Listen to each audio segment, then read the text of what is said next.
kampung SA atau SA Village sebanyak 80 shelter house yang menyokong 80 keluarga. Kedepan harapannya shelter house yang kondisinya atapnya masih menggunakan terpal ini bisa dibantu untuk membuat atap yang lebih permanen karena menghadapi musim dingin. Semoga Allah kuatkan, semoga Allah berkahi, semoga Allah mudahkan bagi kita untuk bisa membantu mereka dan dengan itu membantu diri kita sendiri.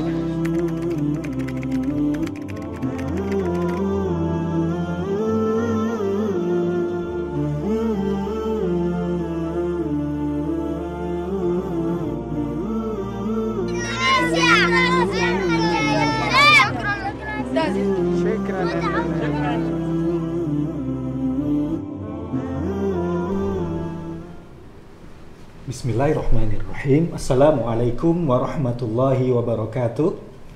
Alhamdulillahilladzi anzala sakinata fi qulubil mu'minin liyazdadu imanan ma'a imanihim. Asyhadu an la ilaha illallah wahdahu la syarikalah wa asyhadu anna Muhammadan abduhu wa rasuluhu la nabiyya ba'dah. Sahabat Al-Aqsa yang budiman, alhamdulillahirabbil alamin. Pada kesempatan kali ini kita kembali hadir dalam serial Sirah Maqdisiyah edisi yang ketiga, dan alhamdulillah kita telah bersama dengan sejarawan Indonesia, sejarawan muda Indonesia yang juga penulis buku Jas Mewah, Jangan Sekali-Kali Melupakan Sejarah dan Dakwah. Beliau adalah Dr. Ustadz Tiar Anwar Bahtiar. Ahlan wa sahlan wa marhaban Ustadz di studio Sahabat Al-Aqsa. Alhamdulillah. Sahabat Al-Aqsa yang budiman, insya Allah dalam kesempatan kali ini kita akan membahas sebuah tema yang sangat penting dalam perjuangan untuk membebaskan Baitul Maqdis, yakni kisah di balik keberhasilan Salahuddin Al-Ayyubi membebaskan Baitul Maqdis.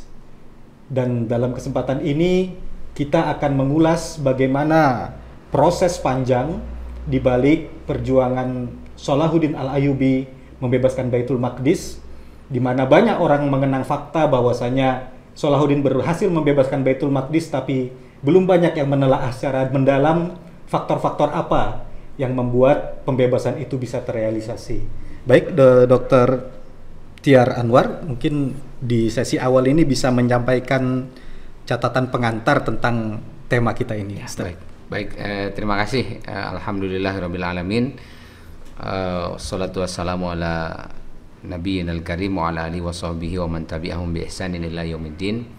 Asyhadu an la ilaha illallah wahdahu la syarikalah wa asyhadu anna Muhammadan abduhu wa rasuluhu alladzi la nabiyya wa la rasula ba'da, amma ba'du. Para pemirsa yang diberkati Allah Subhanahu wa taala, alhamdulillah pada saat ini ya, kita bisa meneruskan kembali kajian kita tentang Sirah Maqdisiyah, dan kali ini yang akan kita kaji adalah satu peristiwa sejarah penting ya dalam sejarah Islam, yaitu dibebaskannya kembali Baitul Maqdis dari pasukan salib. Pasukan salib ini adalah satu kekuatan yang sangat besar, gabungan dari kerajaan-kerajaan bekas kerajaan Romawi Barat dan juga kerajaan Romawi Timur.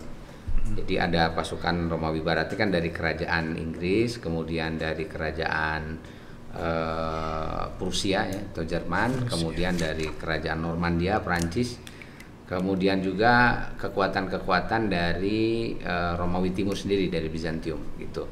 Nah, itu mereka bersatu membangun satu kekuatan bersama, aliansi untuk menghantam kekuatan umat Islam. Nah, salah satu keberhasilan mereka dalam menghantam kekuatan umat Islam ini adalah merebut Baitul Maqdis sebagai simbol dari kekuatan umat Islam. Nah, jadi keberhasilan pasukan salib merebut Baitul Maqdis pada Perang Salib Pertama dan Perang Salib Kedua ini telah menunjukkan bahwa kekuatan mereka ini sangat serius, dan pasukan salib ini mereka melakukan tindakan ini ya setelah pada sekitar beberapa tahun sebelumnya itu terjadi perang yang namanya perang Manzikert ya. Nah, perang Manzikert ini adalah perang yang atau serangan yang dilakukan oleh Alp Arsalan ya, ke kawasan Eropa Timur, ya, kawasan Eropa Timur, dan berhasil memukul mundur pasukan Bizantium, dan bahkan kaisarnya itu ditawan waktu itu. Kaisarnya Kaisar Romanus ya, dan ini menyebabkan orang-orang Eropa itu menjadi semakin bulat ya pikiran mereka untuk menyerang umat Islam, dan akhirnya mereka membentuk kekuatan gabungan itu, dan kemudian menyerang umat Islam. Nah, semenjak jatuhnya Baitul Maqdis itu, umat Islam kaget karena kan pada masa itu adalah sedang pada masa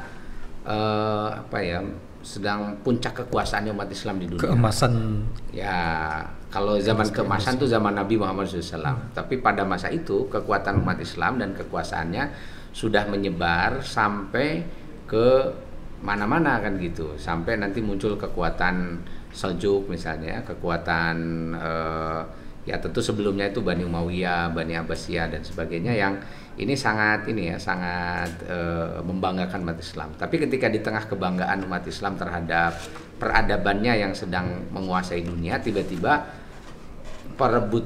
keberhasilan pasukan Salib melebut Baitul Maqdis itu kan mengagetkan semua orang. Nah, kemudian kan waktu itu ya tentu saja banyak orang yang memikirkan, ini kenapa kok bisa begini kan gitu ya? Kenapa Baitul Maqdis ini bisa hancur gitu. Nah, gerakan yang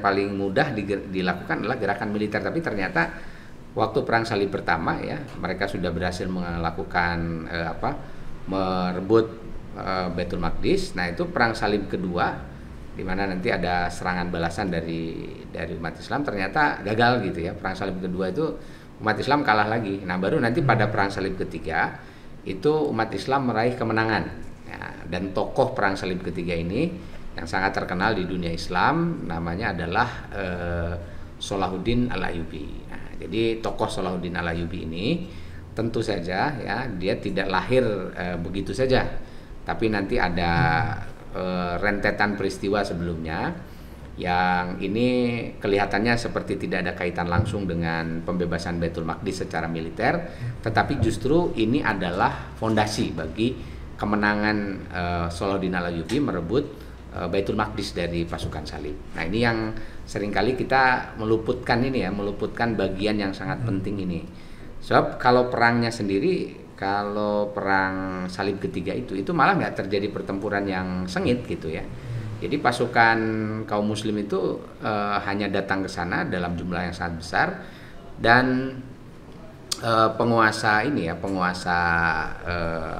Baitul Maqdis saat itu dari kalangan Kristen itu dia mundur aja gitu karena tidak berani menghadapi pasukannya Salahuddin Al-Ayyubi, dan menyerahkan Baitul Maqdis dengan begitu saja kepada Salahuddin Al-Ayyubi. Nah, itu kan tentu ada ada latar belakangnya. Kenapa kok bisa sampai sehebat itu pasukan Salahuddin, sampai pasukan orang-orang Kristen di perang Salib ketiga itu tidak terlalu serius menghadapi, ya bukan tidak terlalu serius, memang mereka nggak berani aja menghadapi Salahuddin Al-Ayyubi, dan akhirnya mereka mundur begitu, dan Baitul Maqdis akhirnya bisa diambil alih oleh Salahuddin Al-Ayyubi. Nah, itu kira-kira begitulah ini ya setting yang akan kita kaji, yang akan kita gali, yang ini nanti akan banyak pelajarannya gitu ya untuk kita sekarang ini, sehingga kita nanti ketika ingin melahirkan kembali ya generasi-generasi Salahuddin itu ya harus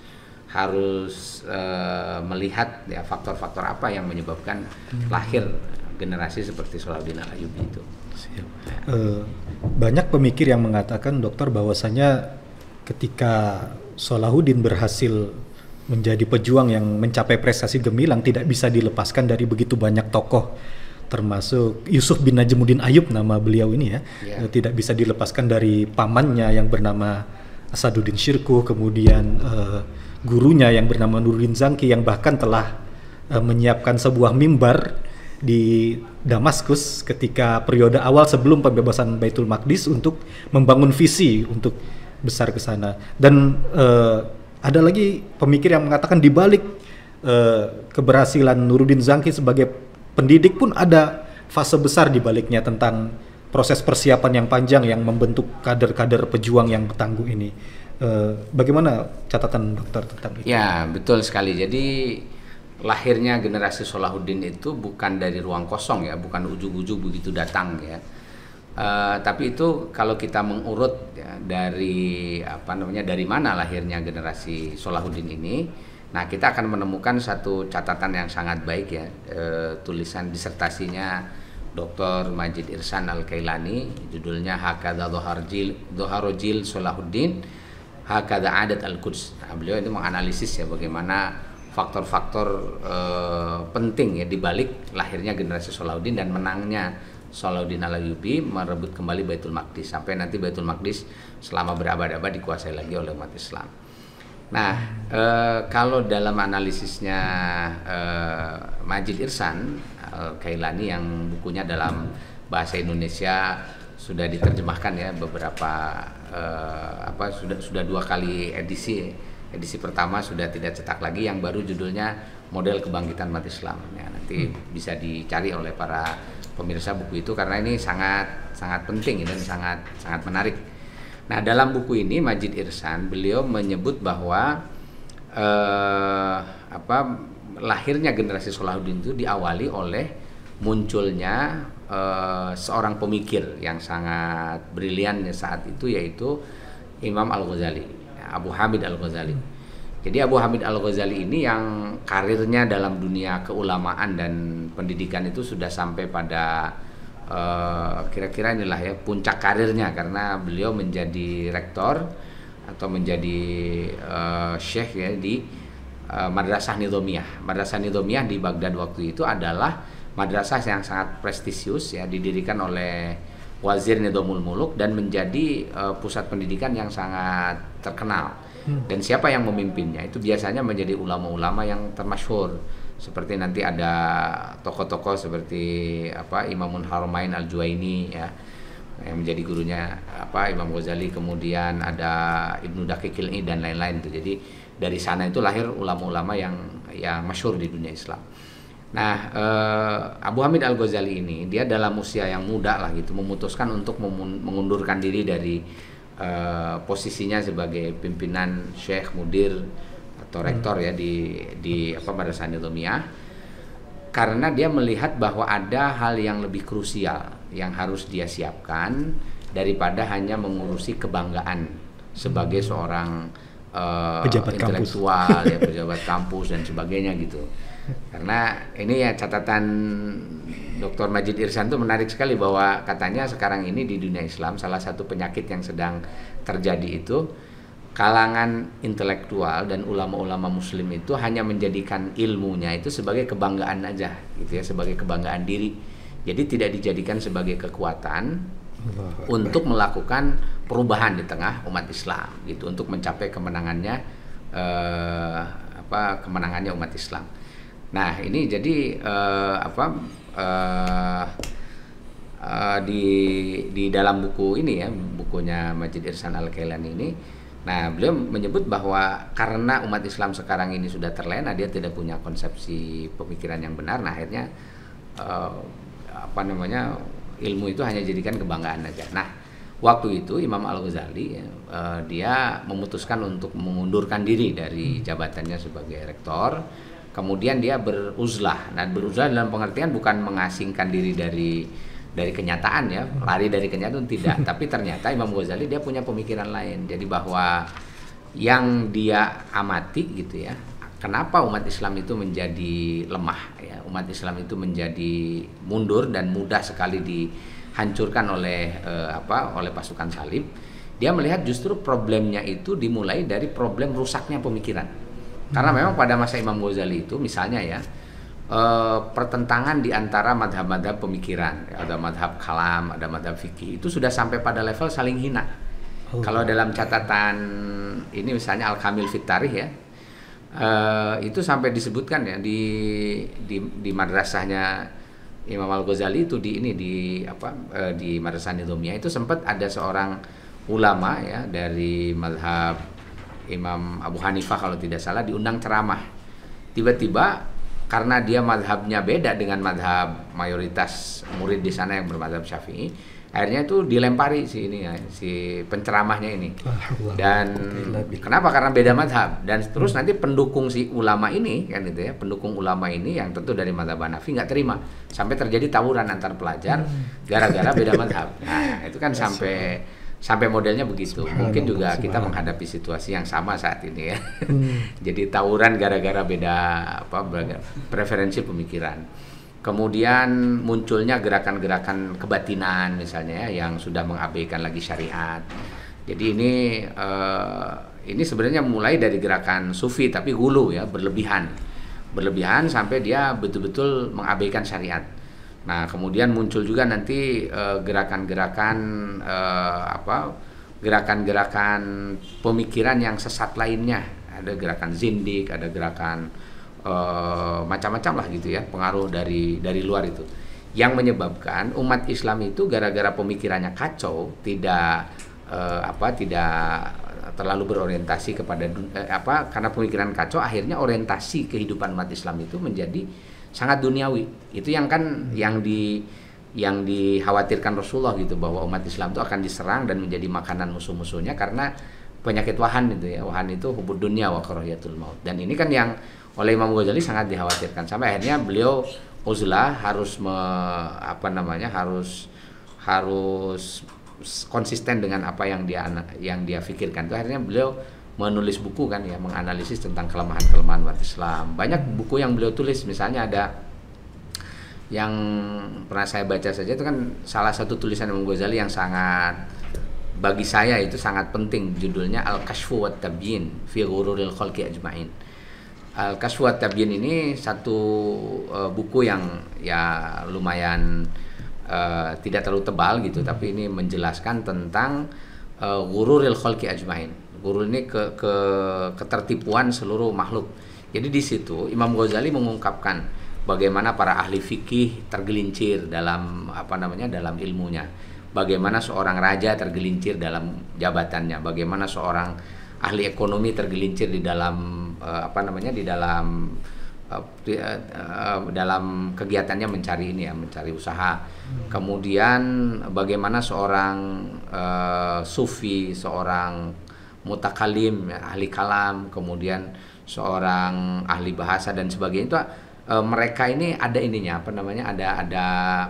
ada ketergelincirannya. Nah, di situ ditulis, dianalisis sebagai salah satu argumen Al-Ghazali bahwa ini adalah faktor kelemahan dari umat Islam yang sangat mendasar, dan itu yaitu kerusakan pemikiran. Nah, makanya kemudian Imam Ghazali berusaha ya mengembalikan umat Islam itu agar kembali kepada kepada asolahnya ya, kepada pokok dari ajaran Islam, akidah yang benar, kemudian keyakinan yang didasarkan pada syariat, tidak dirusak oleh pemikiran-pemikiran yang merusak. Sampai Imam Ghazali harus meluruskan pemikiran para filosof ya. Beliau menulis judulnya Tahafut al-Falasifah, kerancuan para filosof. Beliau juga menulis banyaklah buku-buku yang dia menolak pemahaman-pemahaman yang keliru tentang berbagai istilah. Misalnya bahkan ada satu risalah yang menarik tuh, namanya Risalah Laduniyah, yang sekarang banyak juga dikelirukan oleh orang-orang sekarang. Jadi seolah-olah ilmu laduni itu ilmu sihir kan, dia ilmu tentang ke hal-hal yang ada kaitannya dengan dunia sulap itu. Oleh Imam Ghazali sampai diluruskan tuh, bukan begitu, itu namanya risalah ilmu laduni itu apa gitu. Jadi ini hal yang yang oleh Imam Ghazali dihadapi waktu itu, kerusakan pemikiran. Jadi tayarat al-fikriyah itu menjadi persoalan yang serius, sehingga Imam Ghazali harus merumuskan dulu ini apa sih yang rusaknya ini dalam pemikiran umat Islam sekarang ini. Nah, setelah dianalisis begitu, kemudian beliau mencoba mencari solusinya gitu. Nah, kan solusi beliau akhirnya adalah takdib, pendidikan. Gitu. Jadi dalam banyak tulisannya ya, bahkan di dalam magnum opusnya Ihya Ulumuddin kan, itu yang difikirkan oleh Imam Ghazali bahwa tidak ada cara lain ini untuk menyelesaikan problem yang dari umat Islam itu kecuali pendidikan umat Islam dikembalikan lagi kepada relnya yang benar gitu. Dia mulai dengan pendidikan adab yang benar, kemudian pemikiran umat Islam diluruskan supaya dia kembali lagi kepada asolahnya, ya, kepada pokoknya. Sebagaimana hadis Nabi kan, la yasluhu amru hadhil ummah illa bima saluha bihi awalu. Nah, itu kan dari situ tuh Imam Ghazali. Akhirnya Imam Ghazali dia setelah merumuskan itu dia mencari murid-murid yang, jadi dia bikin halaqah kecil lah gitu ya. Jadi murid-muridnya ini diantaranya nanti yang cukup berpengaruh ya, melahirkan satu tokoh ya, namanya Abdul Qadir Al Jailani gitu. Nah, ini Abdul Qadir Jailani ini akan jadi sangat legendaris ya, karena nanti salah satu yang yang lahir dari madrasah Imam Ghazali itu Abdul Qadir Jailani ini nanti menjadi guru dari Nuruddin Zangki. Nah, ini kuncinya itu dari situ gitu ya. Nah, Abdul Qadir Jailani dia salah seorang yang sangat berpengaruh pada Nuruddin Zangki yang membawa pemikiran yang madhab islahnya Imam Al-Ghazali. Tuh, jadi pemikirannya tentang perbaikan umat itu kan dimulai dari memperbaiki diri gitu. Makanya kalau sekarang di Indonesia kan Abdul Qadir Jailani atau di dunia lah ya dikenal sebagai tokoh sufi kan.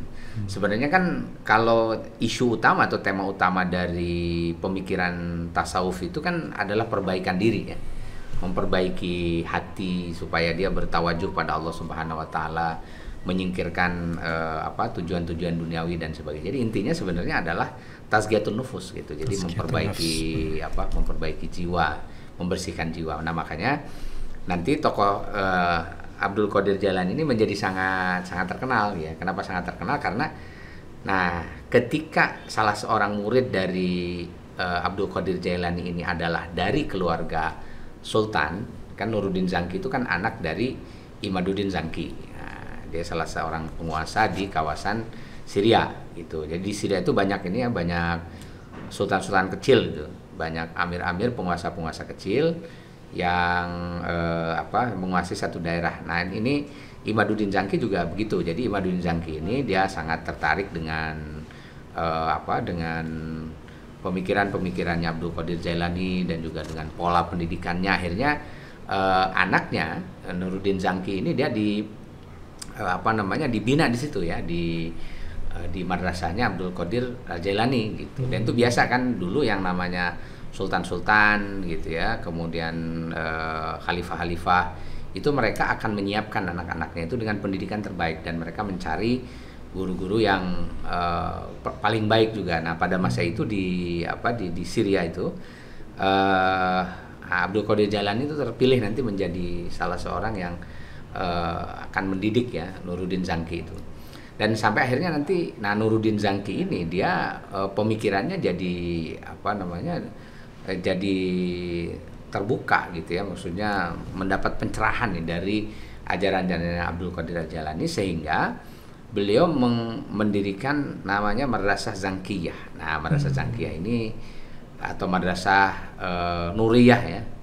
Sampai sekarang dalam sejarah pendidikan Islam tuh setelah Madrasah Nizamiyah itu yang terkenal di Damaskus nanti itu ada Madrasah Nuriyah. Nuriyah ini yang didirikan oleh Nuruddin Zangki. Jadi Nuruddin Zangki dia punya semacam concern ya, bahwa dia menyadari bahwa problem yang dihadapi oleh umat Islam pada masanya itu adalah problem kekacauan pemikiran. Sampai akhirnya dari Madrasah Nuriyah inilah kemudian Nuruddin Zangki dia berusaha untuk untuk menyebarluaskan pemikiran atau harokatul islah ini ya, memperbaiki masyarakat ini. Nah, dia dari situ kan nanti karena dia adalah anak dari sultan dan juga dia melanjutkan kekuasaannya, jadi pengaruhnya cukup besar. Dan ini pentingnya politik untuk harokatul islah itu sebetulnya adalah mula-mula bukan hanya soal merebut kekuasaan, tapi juga harus mendukung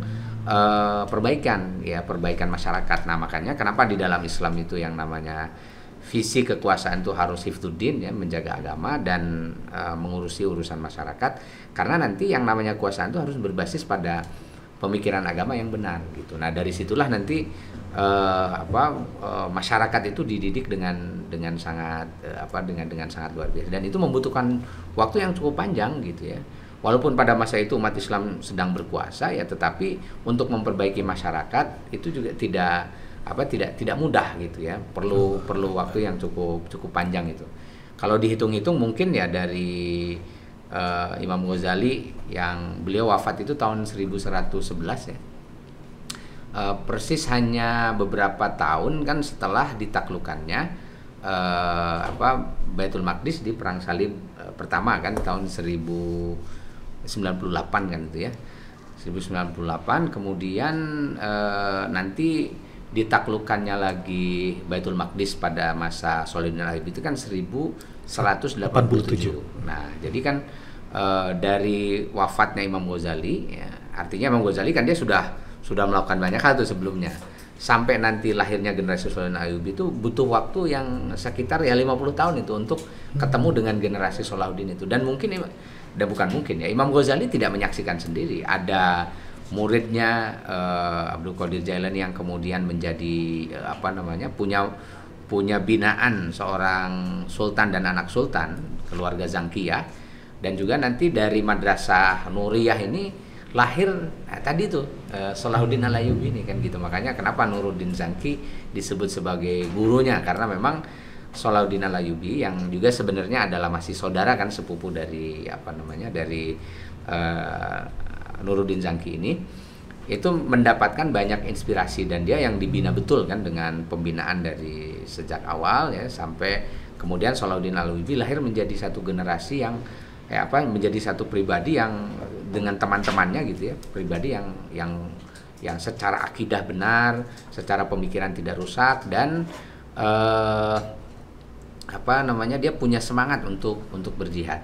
Nah, kalau kita lihat dari situ itu sudah kelihatan betul. Jadi ketika akan lahirnya generasi Salahuddin Al-Ayyubi dan Nuruddin Zangki itu dia diawali kan gerakannya itu dari gerakan Islahul Fikr dulu gitu. Jadi pemikiran-pemikiran yang rusak itu, pemikiran-pemikiran yang kacau, yang menyebabkan orang menjadi tidak berfokus kepada apa yang menjadi tuntutan Allah Subhanahu wa taala di dalam Quran, Sunnah dan syariat.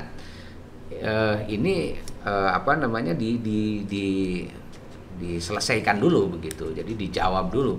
Dan setelah itu nanti diwujudkan dalam pendidikannya. Masyarakat itu dididik dengan pemikiran yang benar gitu.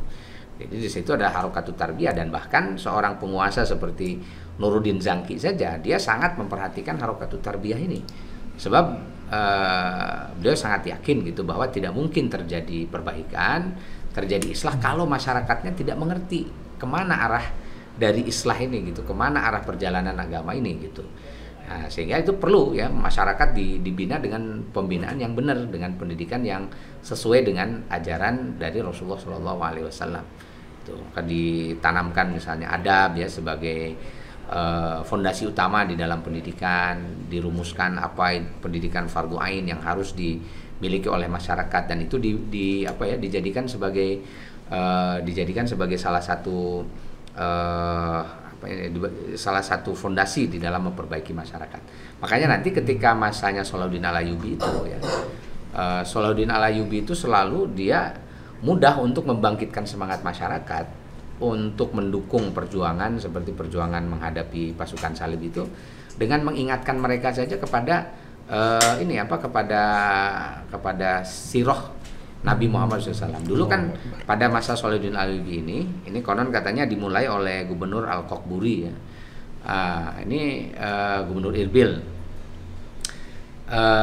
Itu pada masa itu untuk menyemangati umat Islam itu dibuat semacam festival gitu ya. Festival yang masyarakat dikumpulkan, kemudian mereka diingatkan, dibacakan sejarahnya Nabi Muhammad SAW, bagaimana perjuangannya, dan dengan itu saja umat itu mudah dihidupkan semangatnya untuk kembali lagi kepada Islam, kembali lagi kepada pemikiran yang benar, kembali lagi kepada ajaran Rasulullah SAW gitu.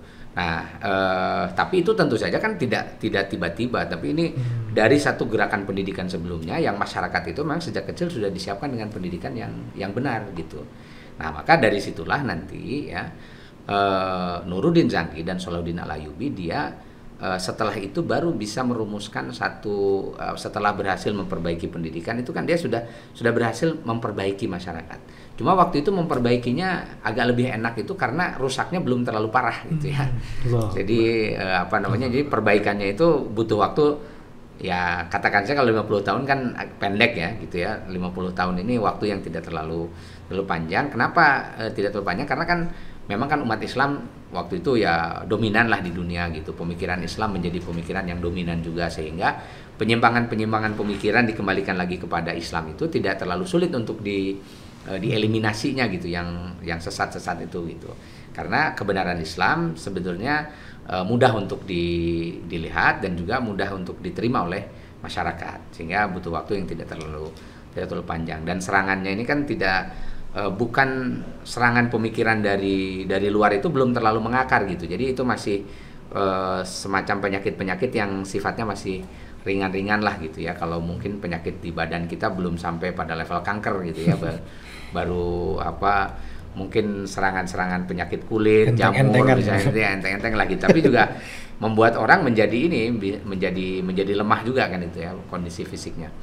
Nah, kondisi akidahnya kalau dalam akidah, sehingga perbaikan tetap dilakukan walaupun dengan usaha yang lebih ringan dan lebih mudah pada masa itu, sehingga masyarakat sudah siap itu ketika ada seruan jihad menghadapi pasukan salib gitu. Karena pada saat itu kan salah satu yang menyebabkan pasukan salib menang itu kan pragmatisme sebagian penguasa gitu. Kan contoh begini nih, kenapa pasukan salib itu bisa menaklukkan Baitul Maqdis? Itu sebetulnya yang perang pertama kali bukan hebatnya pasukan salib itu. Bukan pasukan salib, bukan, tapi yang disuruh pertama kali menyerang pasukan kaum muslim di Baitul Maqdis itu justru adalah Daulah Fatimiyah. Nah, Fatimiyah yang berada di Mesir gitu.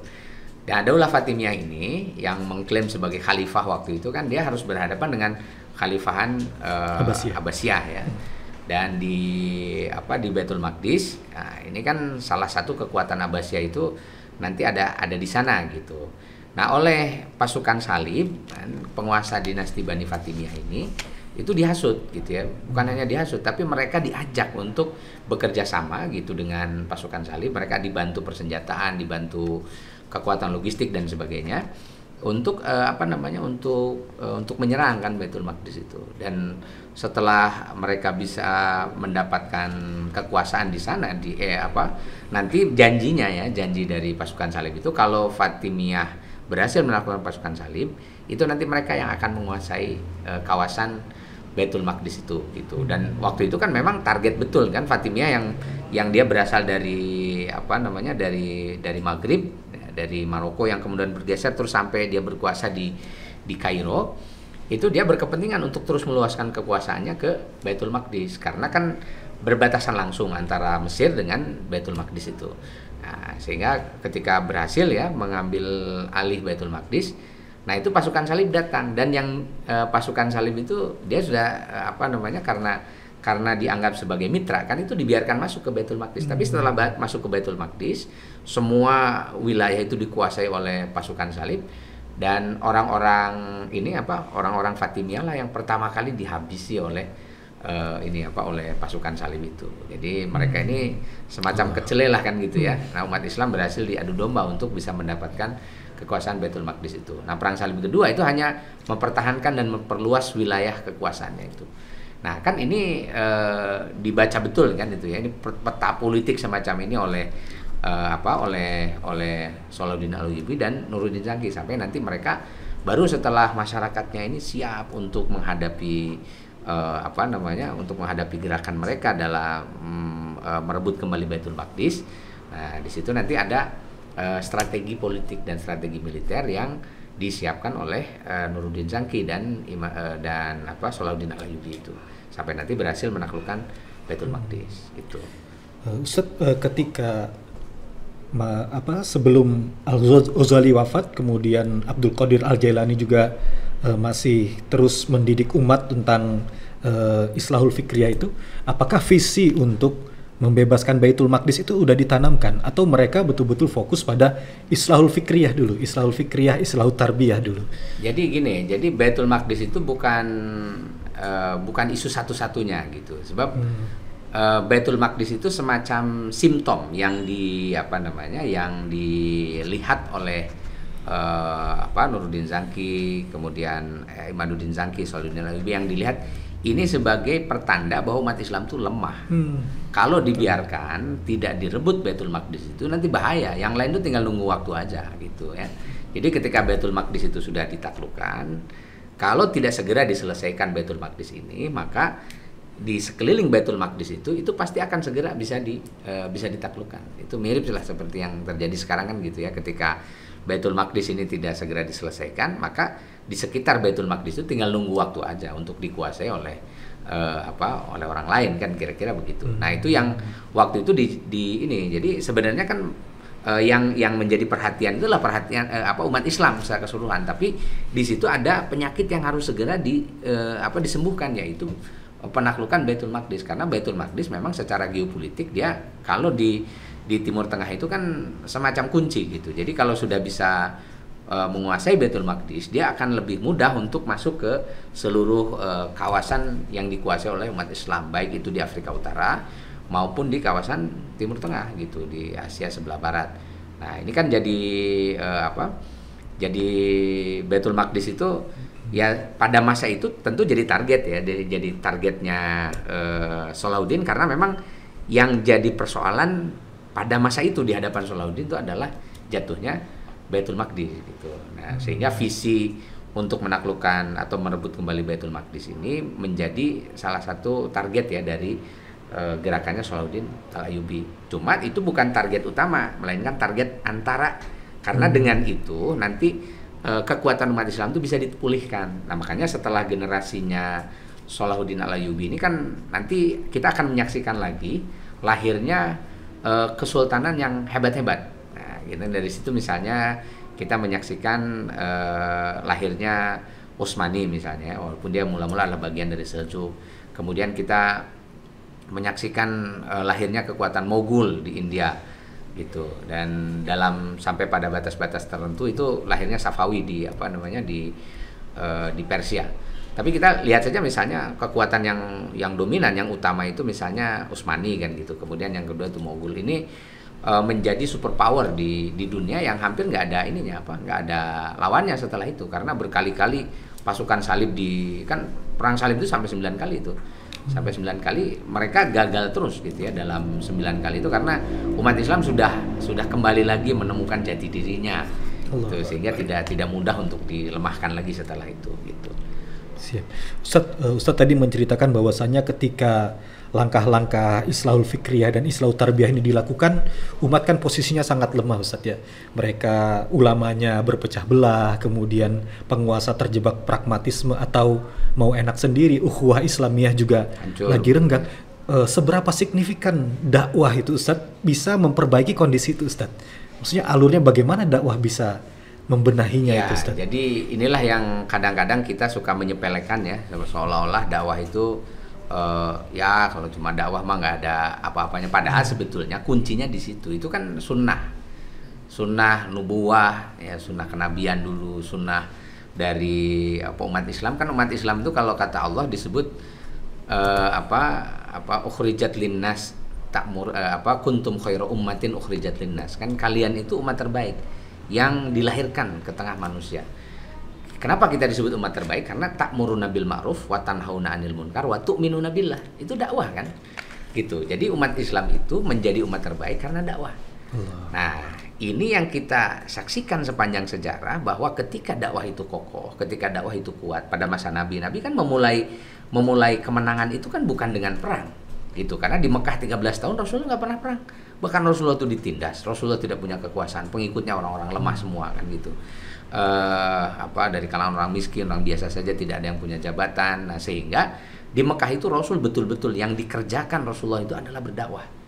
Sampai para sahabat itu kan sering nanya kepada Rasulullah, mata nasrullah, itu pertolongan Allah kapan datangnya kan gitu. Karena mereka cuma menyampaikan ajaran Allah, mengajak orang untuk berakidah benar, beribadah dan sebagainya gitu.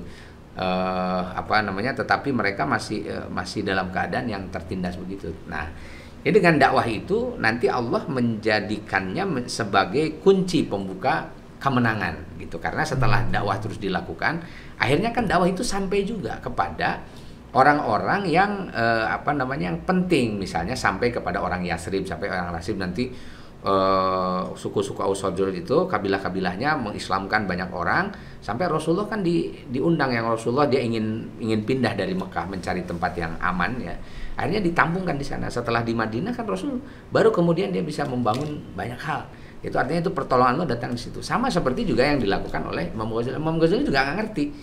Dia tidak menyaksikan kan bagaimana Baitul Maqdis itu bisa direbut kan oleh karena sudah wafat kan jauh sekali gitu ya, oleh Salahuddin Ayyubi. Tapi kita sebagai yang melihat dan membaca sejarah, kita melihat bahwa Salahuddin Al-Ayyubi Imam Ghazali ini dengan gerakan dakwahnya ternyata dipertemukan oleh Allah Subhanahu wa taala pertolongannya itu dengan datangnya seorang penguasa yang ikut di dalam gerakan Harokatul Islah, harokatul dakwahnya harokah dakwahnya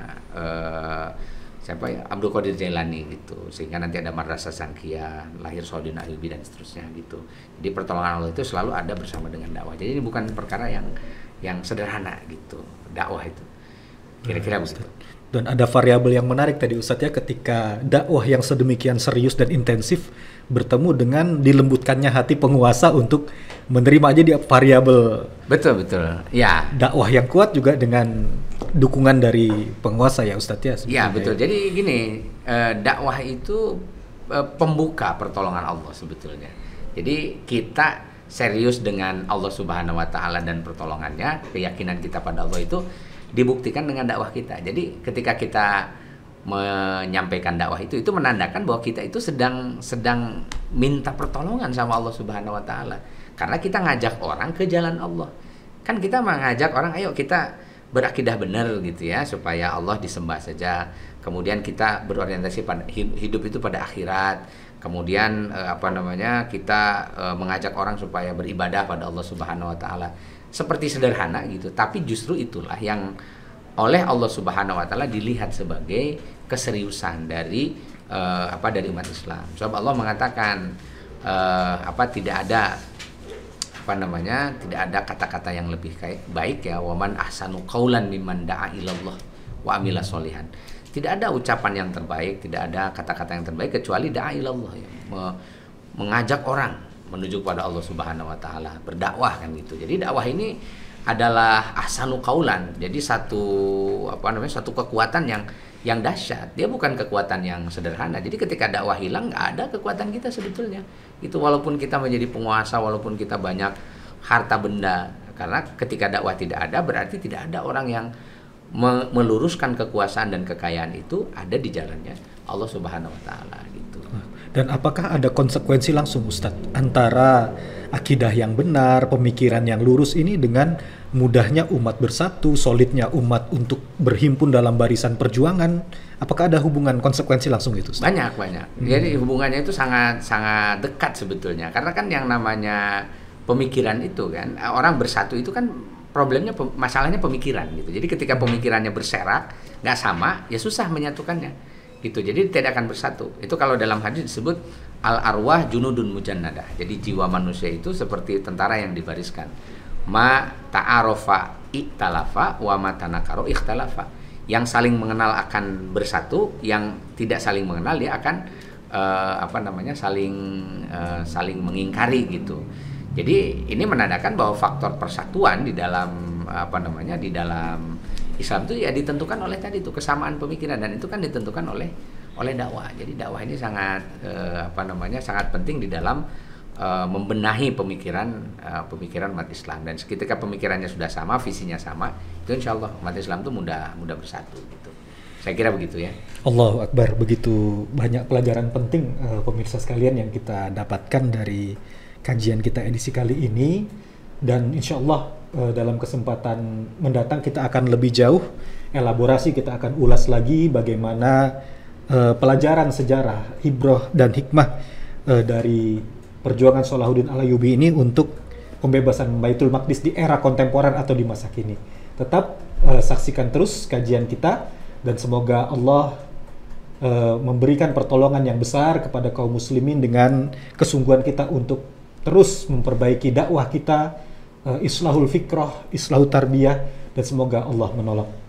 Subhanakallahumma bihamdik asyhadu an la ilaha illa anta astaghfiruka wa atubu ilaik. Assalamualaikum warahmatullahi wabarakatuh. Assalamualaikum warahmatullahi wabarakatuh.